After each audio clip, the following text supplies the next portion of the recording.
Hello all. I am Fadela Shaib, speaking to you from WHO headquarters in Geneva and welcoming you to our global COVID-19 press conference today, Monday, 1st February.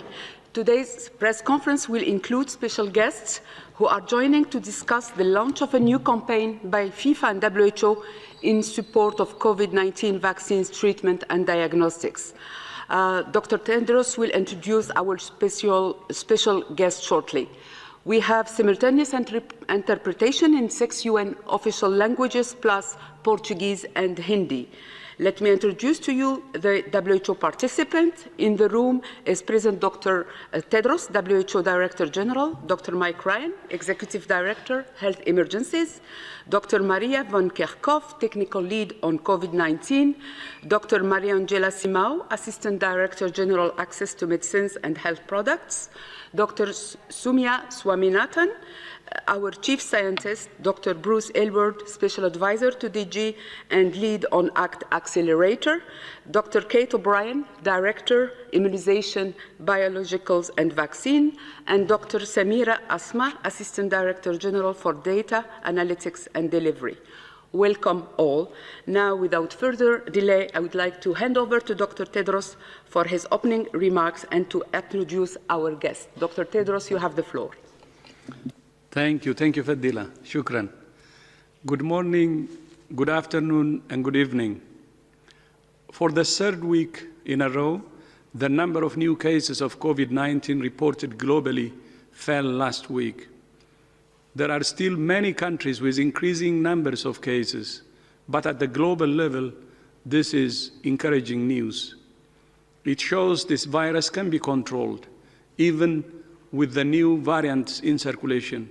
And it shows that if we keep going with the same proven public health measures, we can prevent infections and save lives.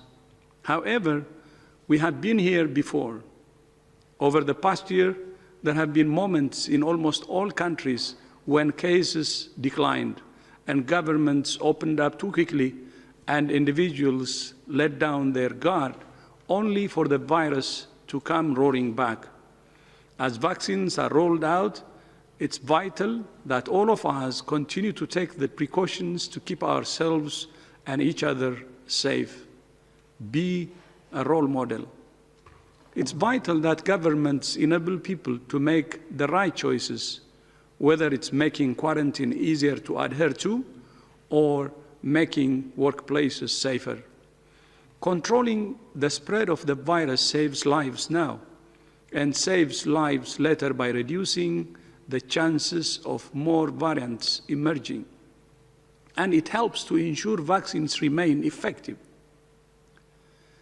The COVID-19 pandemic has created an unprecedented demand for high-quality health data.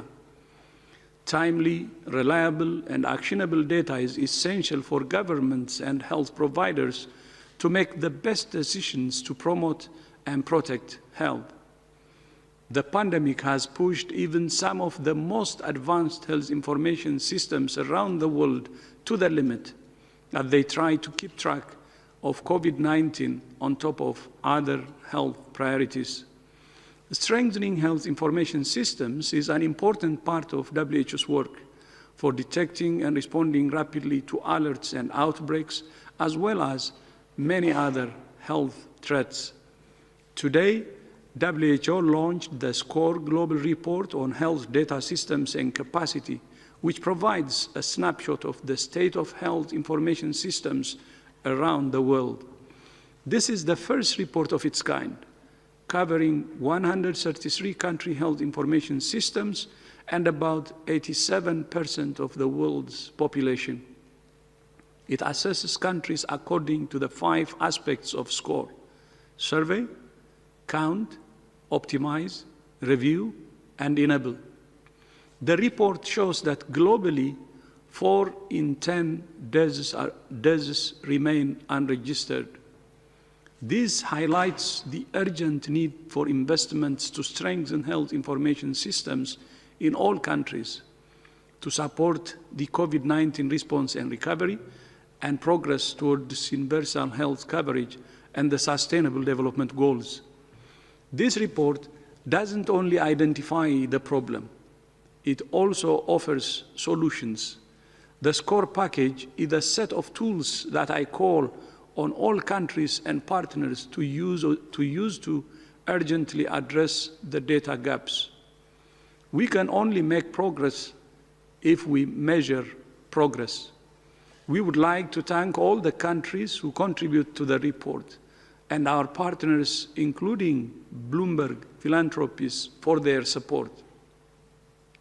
Strengthening health information systems has been a key part of WHO's transformation process over the past 3.5 years.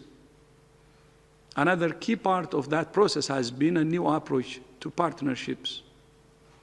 WHO recognized that we can only achieve our ambitious goals by working with organizations who reach audiences we traditionally haven't. Last year, WHO entered a new partnership with FIFA to leverage the enormous power of football to promote health. FIFA has been a strong supporter of global efforts to protect football fans from COVID-19.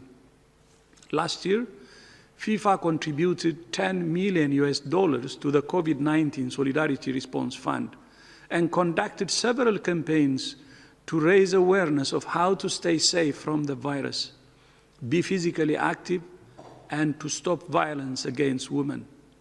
Today, I'm honored to be joined by two of the biggest names in the world football.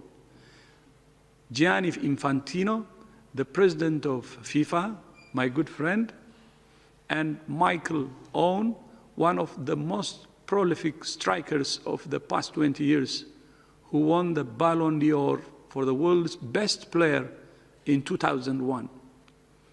Gianni and Michael have joined us today to support the Act Together campaign to promote equitable access to COVID-19 vaccines, treatments, and diagnostics as part of a comprehensive approach to controlling the pandemic. Gianni, thank you and welcome once again, and you have the floor. Thank you, my brother.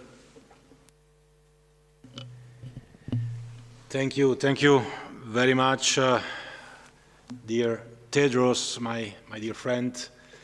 Really heartfelt thanks for the opportunity to be here at the WHO today.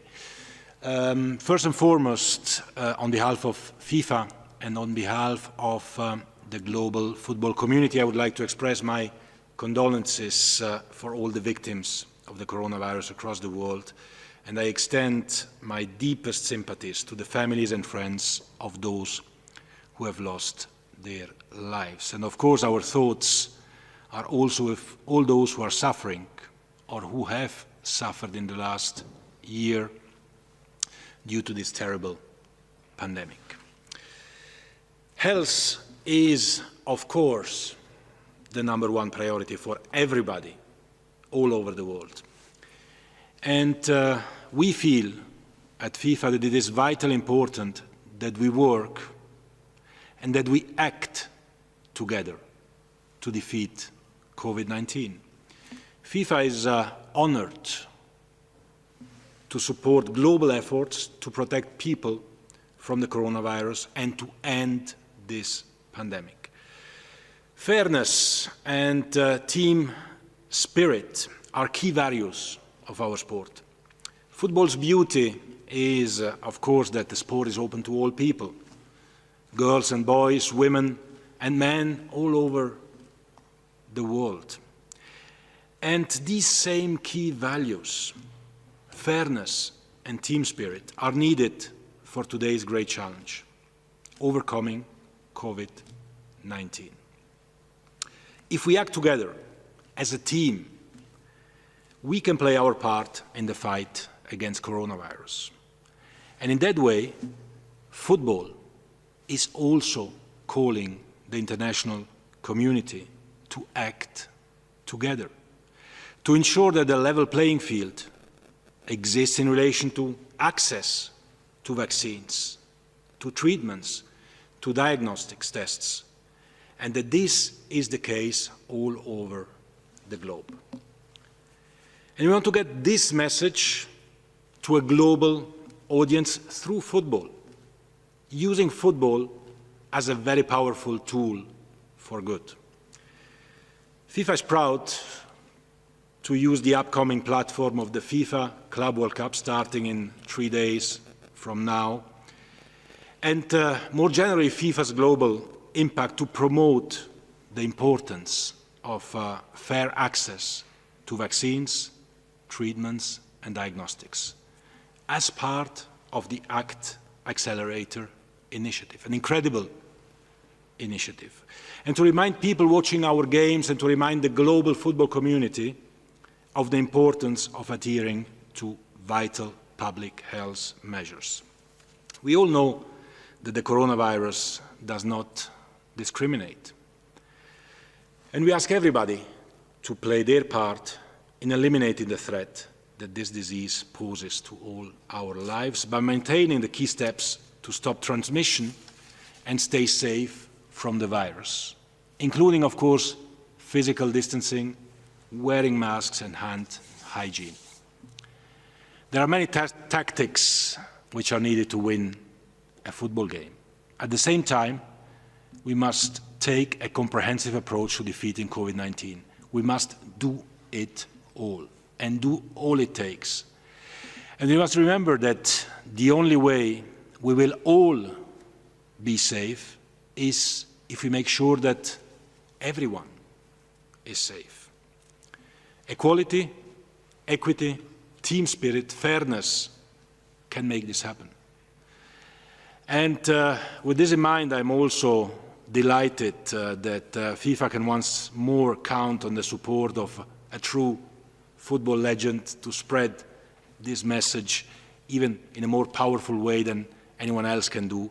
Michael Owen is here with us, and he will help definitely to amplify the message together with many other FIFA legends. So thank you, Michael, for being with us. Thank you, Dr. Tedros, for giving us this opportunity and the floor, and we are in the same team. We are in the same team. Thank you so much, Gianni. And thank you for your continued partnership and support. Now it gives me great pleasure to introduce Michael Owen, who scored more than 400 goals in a 17-year career for club and country. Michael, it's an honor to have you with us today, and over to you. Well, thank you very much. We are all aware that there have been challenges throughout the coronavirus pandemic, and equally, I would like to share my deepest condolences on behalf of the FIFA legends to all the victims who have lost their lives as a result of COVID-19. Our thoughts are with their families and friends at this difficult and challenging time. It is important that football remains in tune with society and plays an important leadership role in addressing issues that affect us all. It has been clear from day one that health comes first, and this remains the case, but almost in a different way than before. As individuals, we need to remain committed to the 6-step process. The message is consistent, and I am delighted that FIFA's return to competitive football through the FIFA Club World Cup is also being used to remind a global TV audience watching our game of the importance of adhering to vital public health measures. Wash your hands frequently. Cover your nose and mouth if you sneeze or cough. Avoid touching your face. Stay at least 1 meter's distance from others. If you feel unwell, stay at home. Wear a mask and open a window when inside closed rooms. Over and above that, it is important that both of you, Dr. Tedros and Gianni, that you remind the powers that be that there needs to be equity and fairness in access to vaccines. This has been a global pandemic, and globally, we need to give access to vaccination. Thank you both for your efforts. Thank you. Thank you so much, Michael. And thank you for using your voice and influence to support the Act Together campaign. If there is one thing we have all learned in the past years, it's that when we act alone, we're vulnerable. But when we act together, we can save lives. Fadila, back to you. Thank you, Dr. Tedros. I would like now to open the floor to questions from journalists. I remind you that you will need to raise your hand using the raise your hand icon in order to get in the queue. I would like to start this question and answers by inviting Graham Denver from Associated Press to ask the first question. Graham, are you online? Yes, I am, Fadela. Thank you. Thank you very much for everyone in the room for being available to us. A question about the World Cup qualifying games that resume or start next month. We have more than 150 national teams due to be playing, with players scattering all around the world from their clubs to go to their home countries to join up with their national teams. Is this an acceptable risk to be taking at this stage in the pandemic? And is it realistic to keep asking governments to make exemptions for professional sports people in terms of quarantine to make the games work?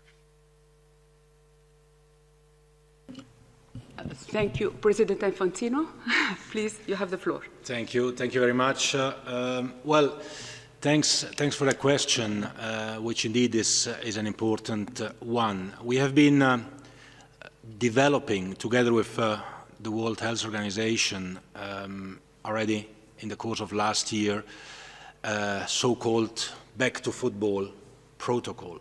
It is obvious, and I want to repeat this here once and for all again, that health is the priority number one.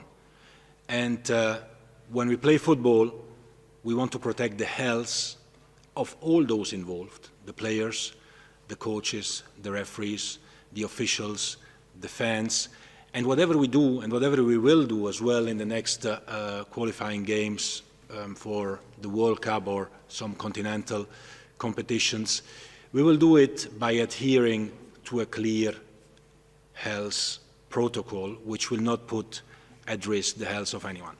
It is always, of course, a balance that we have to take, but we need to respect the legislations, the decisions of the governments in and all over the world. In many countries, football has come back, in some not yet, in some with spectators, in others without spectators. So the situation is very, very different all over the world. And when you organize national team games, you give as well hope and joy, of course, to people. But everything needs to be done respecting health conditions. So we have our protocol. It is put in place. We will monitor the situation, of course, in the coming weeks. We can see, and we've been hearing it earlier today from Dr. Tedros again, that the situation is evolving week by week or day by day. The international games will be in March. By then we will assess the situation. We'll see where we can play, in what conditions, but we will certainly not take any risk for the health of anyone when we play football. Thank you. I would like now to invite Sophie Mokwena from SABC, South Africa, to ask the next question. Sophie, you have the floor.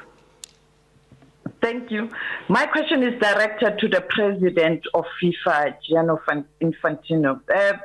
President, can you elaborate in terms of ensuring that we use football or soccer, as we normally call it in South Africa, to mobilize the nation and ensure that the world is safe from COVID-19? What is it that FIFA will be doing to ensure that the world is safe from the COVID-19, using its footprint around the world, but its popularity as one of the most popular sports around the world, particularly on my continent, Africa? Thank you very much for the question. And by the way, speaking about Africa and speaking about also the question which was asked just earlier, for the national team games in Africa in November last year, players were coming not only from the 54 4 African countries, but also from 61 countries around the world, back to Africa in order to play football or soccer, as you call it. Well, what are we doing and what do we want to do? We want to be a responsible organization at FIFA. This is a new FIFA, and we are aware of the responsibility that we have. We are aware of not only the magic of football, which of course is very important to millions, hundreds of millions, or even billions of people around the world, but also about the power of football. And we need to use this in a responsible way. So last year, I think it was on the 11th of March of 2020, when the WHO declared that COVID-19 was a pandemic, the day after, in the morning, I was sitting in the office of Dr. Tedros, asking him, what can we do to help? We are facing an unprecedented situation for everyone, for football, of course, as well, but we want to help. We want to be able to do something. So we started immediately, of course, with only maybe with campaigns, with messaging, with supporting and helping through the voice of football, of FIFA legends, the messages that the WHO and all governments were spreading, because it is true. It is true that many children, boys and girls all over the world, they listen maybe more if you have Michael Owen, who is here today, or other football legends saying that you have to wash your hands, than if it is a big personality of whatever, politics or health or a doctor. And we need to put this power at the service of the community. And that's what we do here as well today. Last year we have been supporting several campaigns together with the WHO. Today we are here to again give our support to the ACT Together process, to have equality, to have fair access to vaccines. It is important. It is important that a message comes as well from the football community. Football means so much to so many people. We are all locked down more or less everywhere. We need to come back to normality, and football can help definitely a little bit to show to the people that we are coming back to normality. And that's why we are here. That's why we are here to cooperate, to pass the messages that the WHO is also passing, that all the governments around the world are passing, and to help and to be part of the team to win this match against COVID-19. Thank you, President Infantino. Let's come back to Geneva. Laurent Sierot from ATS, Swiss News Agency. Laurent, are you online? Yes, Fadela, thank you for taking my question. Also a question to Gianni Infantino on vaccine, because you mentioned fair and equitable access. There's been a debate around the Olympics on whether the athletes should be vaccinated earlier than they're supposed to in order for them to be able to participate to the Olympics. There will be 2 World Cups of club this year. There are these national qualifiers that were mentioned, the World Cup next year. So what's your position on that for the players? And do you think it will be possible to have full attendance to the World Cup next year? Thank you. Yeah, thanks again. Thanks for the question. Let me answer the last question first. Yes, next year at the World Cup 2022 in Qatar, from the 21st of November to the 18th of December, we will have full stadiums. We must have this. COVID will be defeated by then, or we will have learned to live with it. But if in 2 years from now we are not there yet, then I think we all have a bigger problem than the World Cup. We will not have, because there are many very, very competent people working on it, starting from here, WHO. So I'm very, very confident that the World Cup next year will be incredible and will be the same magic World Cup as all World Cups, bringing really the world together and uniting the world. After a year or more of confinement, of lockdowns, of travel restrictions, I think we are back, and we will be back to where we have to be. With regard to your question about the vaccines, again, if we are here today, if I am here today, it's to amplify the message in relation to fair access to vaccines all over the world. I've been traveling a little bit in the last few weeks to Asia, to Africa. We need to guarantee that everyone can be safe. And for this, we are here to support WHO, to support COVAX, and all the other organizations. But let me answer very clearly to your question. In terms of priorities, the priority for the vaccines is, of course, for the people at risk and for the health workers. This is very clear in our mind. We don't consider football players as a priority group in this respect. Of course, for safety reasons, in the months to come, in the context of international competitions, of travel, and so on, vaccination might be recommended at some point, and the Olympic Games that you mentioned are, of course, only in the summer. But all this will happen, of course, respecting the established order of distribution. And there are people who are at risk, and these people should have priority, of course, to have the vaccines. And it's not the football players or officials.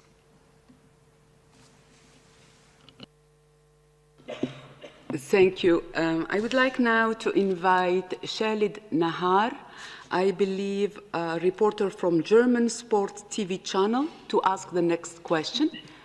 You have the floor. Hello, Mr. Infantino, can you hear me? Yes, we can. You can ask your question. I have a question about the Club World Cup that has been postponed in China this year. Is there always already an availability for a date to get this edition of the Club World Cup, which was planned this year? Yeah, thanks for the question as well.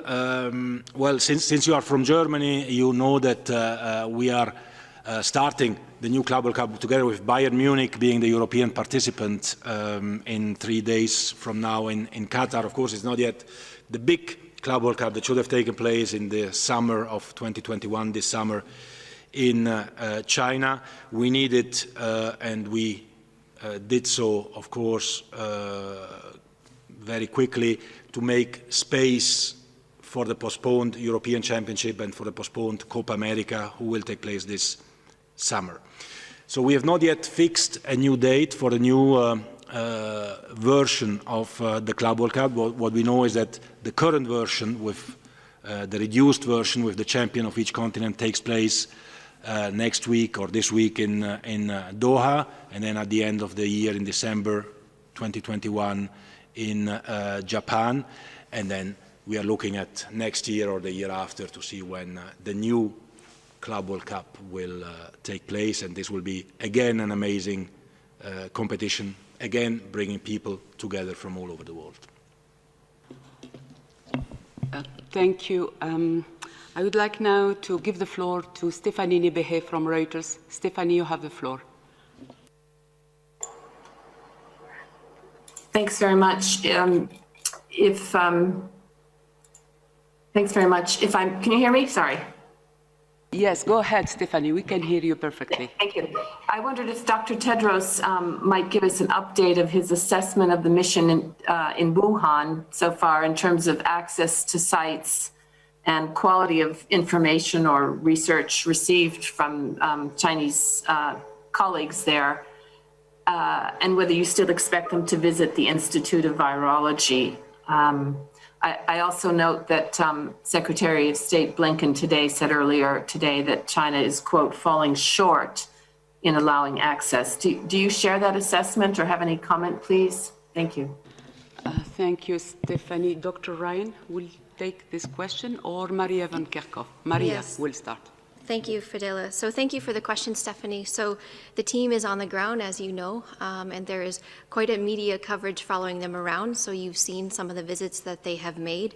They are having very productive discussions with Chinese counterparts, visiting different hospitals around Wuhan. They've had a very good visit to the market, seeing firsthand the stalls and walking through, and we had some good feedback from them of the importance of being able to physically walk through. They've also met with counterparts at the Wuhan CDC and other different levels of the Chinese Center for Disease Control. And they're having very good discussions. But as you know, the plans and the visits that they have provide detailed information, and all of this detailed information requires analysis, which is ongoing between the international team and the Chinese counterparts, and all of that detailed analysis leads to more and more questions. So anyone who's ever been on a mission like this before, and I know there are many scientists watching this as well, knows that the more detail you have on the ground, the more questions you have. The teams will follow the information, they will follow the science, and continue to ask questions and analyze data. They will visit the Institute of Virology, that is being planned, but we do leave them the freedom to decide the visits that they need to make throughout the course of the mission that they have. Their focus is on the early cases, and they're having very good discussions around that. And we will wait to make an assessment for the team to do that themselves. We need to give them the space to be able to carry out this scientific study. Yeah, and just again, may I remind everyone that this is an international mission, and a mission that was mandated through the World Health Assembly by unanimous resolution asking that the DG send such a mission, which he has done, a preliminary mission in July, and the full mission now. There are experts from 10 countries across a range of all of the key areas needed. Maria has outlined what the team are doing, and progress is being made. But as we've always said, all of the answers may be there on this occasion, they may be not. We continue to ask the questions, we continue to push for more data, because as part of any investigation of any infectious disease event, as you gather more information, you get some answers, and then it creates more questions. It's a detective story, and you go through again and you answer more questions. The fact that you have to ask a different question 2 weeks later to a different person doesn't mean that someone is holding back information. It means you haven't asked the right question yet. So that's the process, and that's the scientific process of discovery and finding things out. That's what we're trying to do.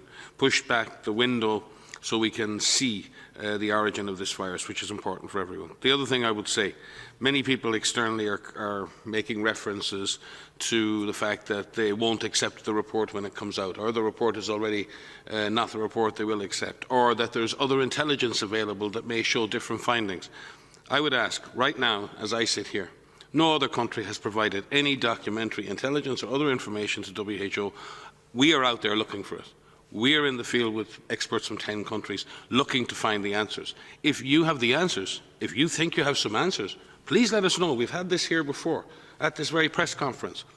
People making allusions to intelligence that was available that had the answers. That was never provided. So who's responsible here? And who's acting responsibly?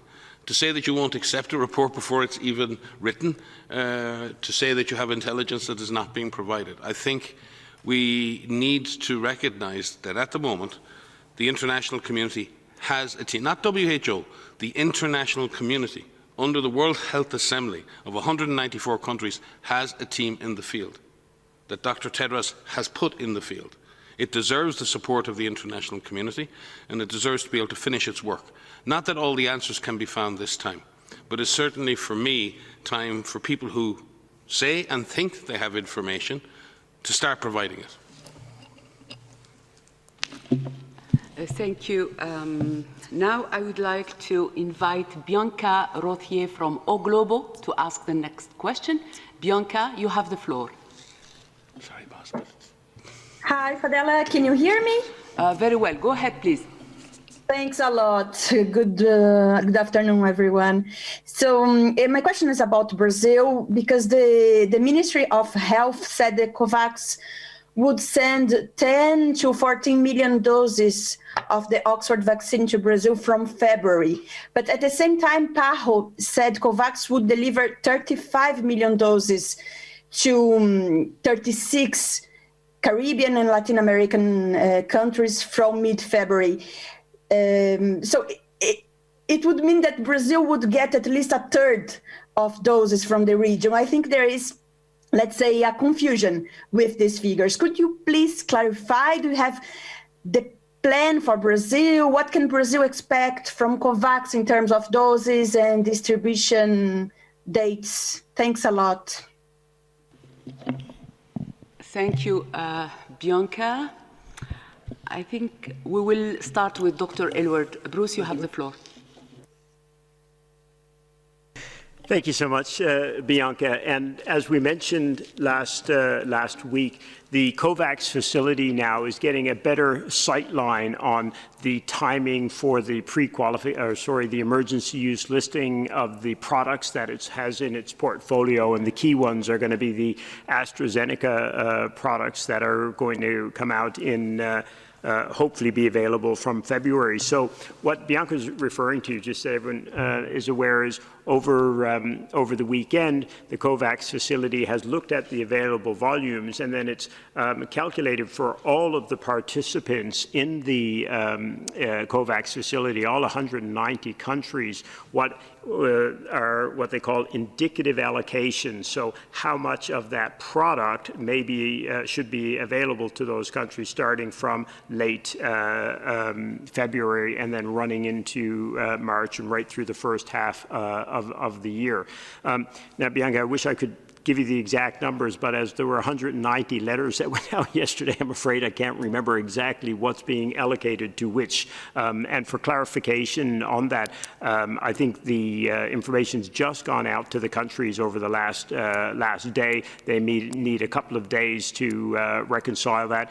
And remember as well, the numbers that went out are indicative volumes, so they're ranges. So for one country, it could be from 2 million to 3 million, depending on what the final volumes from the producers are, whether or not all these products get through emergency use listing, et cetera. So I don't know what's exactly happened in terms of the numbers you're referring to, but sometimes people read the top end of the numbers and another audience may read the bottom end of the numbers, but there may be a couple of different reasons if they're not aligning. In the case of Brazil, you may be as well aware that they also have bilateral arrangements on the AstraZeneca product. So again, I'm not quite sure of the absolute specifics, but I think the good news is that the COVAX facility has been able to go out to all the countries that are part of the facility over the weekend, give them the indicative volumes and a sight line on what they look like from February, which is a clear indication, of course, that that is the timeline to start delivering from the facility to multiple countries. Thank you, Dr. Aylward. I would like to invite Dr. Simao to add some elements. Dr. Simao. Thank you, Fadela, and very, very briefly, Bianca, because this indicative allocation is actually based on projections of what's in the contract.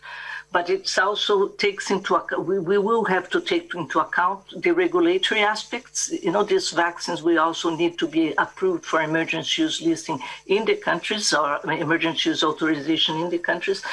And also we are still waiting to see the actual projection of how many doses will be available in February in March from the manufacturers, right? Because you will have seen there are some glitches in the manufacturing of the different vaccines at this stage, and there may be less volumes to be allocated. We'll know that in the next few weeks.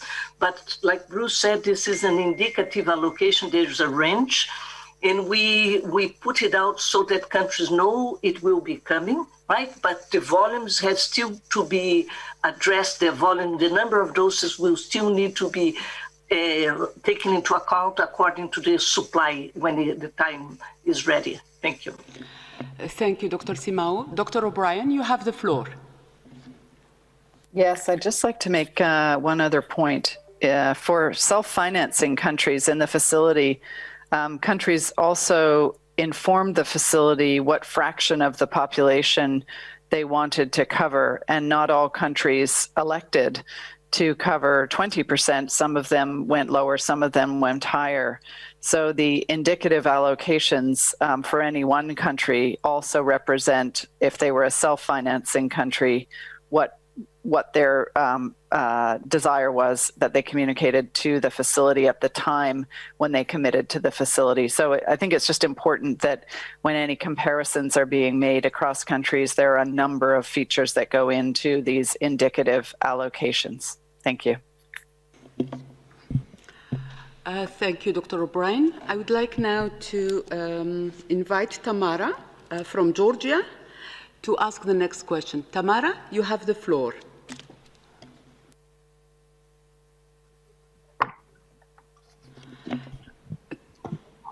Tamara, you have the floor.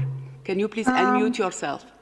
Yeah, thank you for this opportunity. I'm from Georgian TV company Formula, Georgian journalist, and I want to ask you that 2 days ago, Prime Minister of Georgia, Mr. Georgi Gacharia, made a statement that he had a conversation with Mr. Tedros, and that Georgia can expect the first batch of vaccines at the end of February. Can you tell us more details about this conversation? And of course about the vaccine, when we can expect, how many doses, when can we expect, and which vaccine can also Georgia expect? Thank you for this opportunity. Thank you, Tamara. Thank you very much. I think this is a very detailed, what do you call it, need for information. And it's very difficult to communicate with countries on details of things through media. We have a channel to communicate with each and every one of them. So I'm really sorry, but it would be better to communicate through that channel, not through media. Thank you. Thank you, Dr. Tedros. I would like now to invite John Zarakostas to ask the next question. John, you have the floor. Yes, good afternoon. Can you hear me? Hello? Yes, very well. Go ahead, John. Yes. My question is basically, perhaps Dr. O'Brien can answer it. I would like to know what is the current production capacity for COVID vaccines? What have the manufacturers conveyed to the WHO will be scaled up? And if we have a time period, because in previous influenza crises or pandemics, we had a good picture from industry where they were on the production. It doesn't seem to be the case right now. John, I'll take the floor only to wish you a Happy New Year, and then to pass on to someone who will have a much better answer for you than me. Okay. Let me start off, and there may be others who would like to contribute as well. The COVAX facility has a committed supply of over 2 billion doses for 2021. The month-by-month indicative supply projections are available on the COVAX facility website. We'll be happy to post those so that you can easily access them.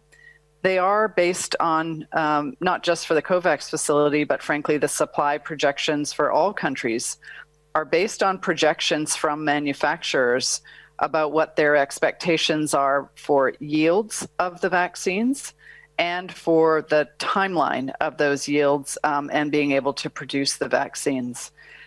As you know, for biological products, there is no certainty around being able to secure those yields with 100% assurity.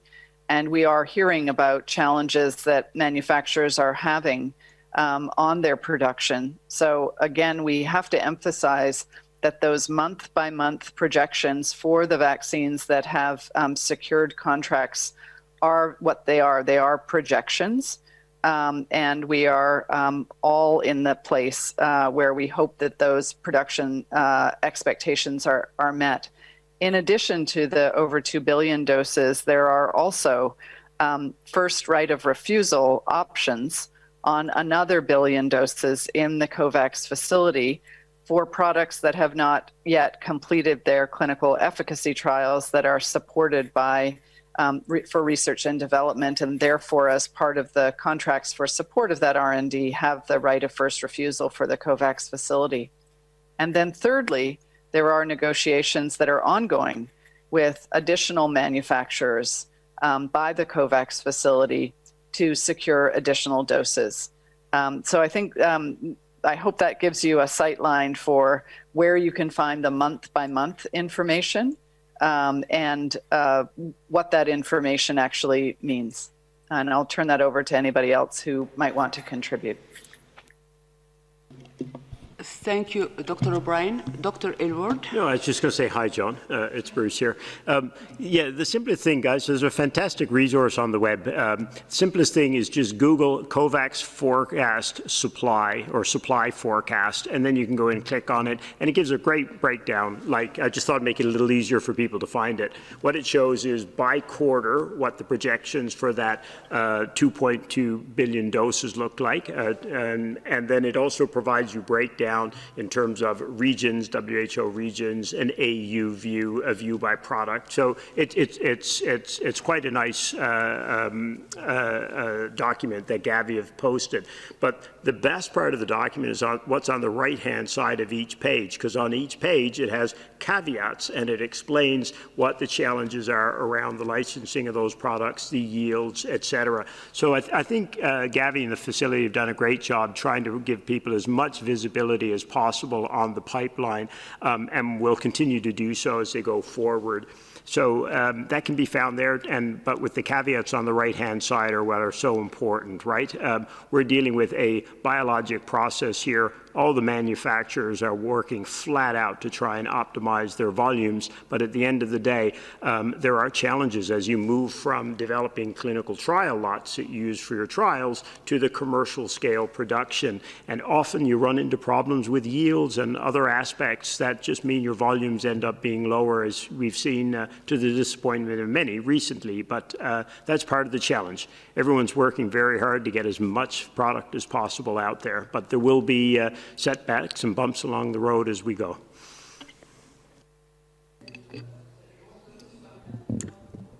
Yeah, just to supplement that, as Kate and Bruce have said, manufacturing at this scale is a challenge. We're, wanting billions of doses suddenly, and the world is not used to manufacturing these many vaccines. So one thing we would like to encourage is for developers who now have vaccines that have passed the clinical efficacy trials to really explore how they can expand manufacturing capacity by partnering with other manufacturers that have spare capacity in different parts of the world. And this is something that would be useful for this pandemic, but also beyond that, because I think it will be building capacity in different parts of the world. And we set up a mechanism, the Director General announced the creation of something called the COVID Technologies Access Pool way back in May 2020, and that was really to encourage and enable anyone who had products, who had technology, who had knowledge or data that they wanted to share, could do it through that, thereby linking producers and developers who have the know-how with those who actually have the capacity. And we also have to remember that vaccines need the raw material. They need to be filled and finished and packed, but they also then need the syringes and the vials and everything that goes with getting the vaccine into people. So side by side with investments in manufacturing of the actual vaccines, we also need to make sure that we have the syringes and needles and the other materials that are needed. And that's the COVAX facility has been focusing on making sure that all of that happens as well. But I think more sharing of technology and looking at innovative ways of increasing production would help meet some of the shortfalls that we're seeing today. Thank you, Dr. Swaminathan. I would like now to invite Isabel Sacco from FA to ask the next question, maybe the last one. Isabel, you have the floor. Good afternoon, everyone. I would like to ask Dr. Alward about if maybe he has in mind information on the number of vaccines that the indicative allocation that he mentioned by regions. Maybe he can provide this information. And if I understand that it was said last week that this information will be available public. So I would like to know where and when this information will be accessible for all of us. Thank you. Hi, Isabel. Thank you for the question. And sorry, I may not have been clear enough in an earlier comment. So about 10 days ago, the COVAX facility published on the Gavi website the allocations, indicative allocations by region and by month, starting from February, March period right out through. So if you go on to the Gavi, actually the easiest way to find it is to Google it. Just Google the COVAX supply forecast. So if you Google that, then you will find there's a link to a document which is updated regularly. We're going to try and update that every week or 2 weeks as numbers change. And what that document will provide is the indicative allocation by month and by region. So you'll be able to see for each of the 6 WHO regions how many doses they can expect during each of the months. Now, as mentioned in the answer to the last question, there's a lot of caveats or potential considerations that we have to bear in mind because producers may have smaller volumes than they're hoping for. There may be delays in providing emergency use listing of a product, et cetera. So these may change, but the indicative allocations are being published now on the site, and they can be found there. So if there's any trouble, just contact our media folks, and we'll be able to make sure you have access to that important information. Again, with the caveats that these are very much indicative numbers, and you're all seeing the challenges some manufacturers are having reaching the volumes that they've committed to. So these are subject to some change as we go forward, especially in the short term. The other thing that was referred to by some of our earlier speakers was indicative allocations at the country level. But as the Director General said, those are direct communications to the countries, to the ministries of health, between the facility and them, and BEST is working with them directly to understand what their indicative numbers could look like. But again, bearing in mind all the caveats, and I think it's going to be so important and helpful. Also, the media, I'm not going to tell you your job, but I think the more we can help populations understand that, you know, this is indicative. This is if everything goes right. If there's problems, then we're going to, the numbers will be lower and smaller. But everybody's doing everything possible to optimize those numbers. It all comes back to what Mike has been saying all along, and Dr. Tedros and Maria, though. In the meantime, we've got social distancing, we've got masks, we know how to prevent the spread of this disease, and we have to rely on those during this period, as tough as that is. Dr. Ryan, you have the floor. Yeah, thank you, Bruce. You're absolutely correct in terms of what we need to continue doing. But just also on that, with relation to vaccines, certainly Kate and her team and the vaccination team and our teams working in terms of country support with our regional platforms and the World Bank have been working on these vaccine readiness plans at country level, and they're all being currently uploaded into the public domain too. So everyone can see, especially donors and others, what it's going to take to deliver those vaccines. Because again, we've seen, even with small numbers of vaccines in some countries, part of the problem has been actually delivering those vaccines, generating the vaccine demand, doing the proper and safe vaccination, monitoring the implementation, and doing it properly. So vaccine is one part of the solution, being able to deliver those vaccines efficiently. So we would ask all donors and all investors and all financial institutions to look at those national vaccine plans and see where you can invest. It's not just an investment in vaccine we need. We need an investment in the country's capacity to deliver those vaccines sustainably, and also that will obviously help strengthen core immunisation programmes as well at country level. So I think there's a good investment there for everybody to support. Dr. Brunkerkov? Yeah, I don't want to answer the question. I just want to take the opportunity to, as the least sports person up here, to thank Mr. Infantino for the leadership that sports players play around the world. I mean, one of the things we're learning is about being a good role model. And you brought it up in your answer that sports professionals at the professional level, but also at high school level, university level, even the little kid level, being a good role model is what we really need to see right now. It's very, very hard to keep up all of the hand hygiene and the mask wearing, but if we have sports players, we have leaders all over the world to show us that it's cool to do, it helps, and we can use all the help we can get. So as the least sports person up here, I wanted to say thanks, because I didn't have an opportunity to say it before. Thank you. Dr. Tedros, you have the floor. Okay, thank you. So Maria had already said what I wanted to say, to thank Gianni. So I thank also all who have joined today, and thank you so much, and all the best until we see you in our next presser. Bye. Gianni, would you like to say something maybe as a closing? Gianni? Yeah. The last word before we go. Well, of course, yes. Tedros, thank you very much to all the team here. I mean, as a, how should I say, as a normal person who, like billions of those following this conference, is watching every day what is going on, I would simply like as well to commend all those persons here and all those who work to make our lives better, to save our lives.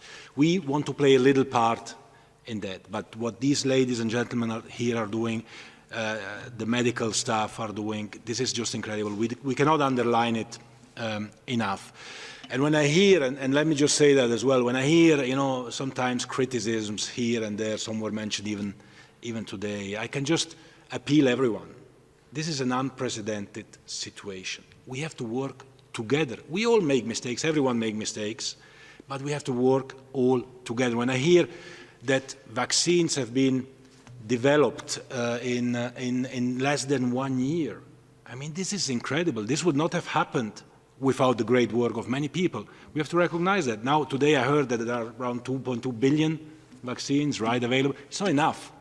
We need to do more, which means we have to work together. Let's join forces. Let's work all together. Let's support WHO, but all those who are working to save our lives. That's why we are here.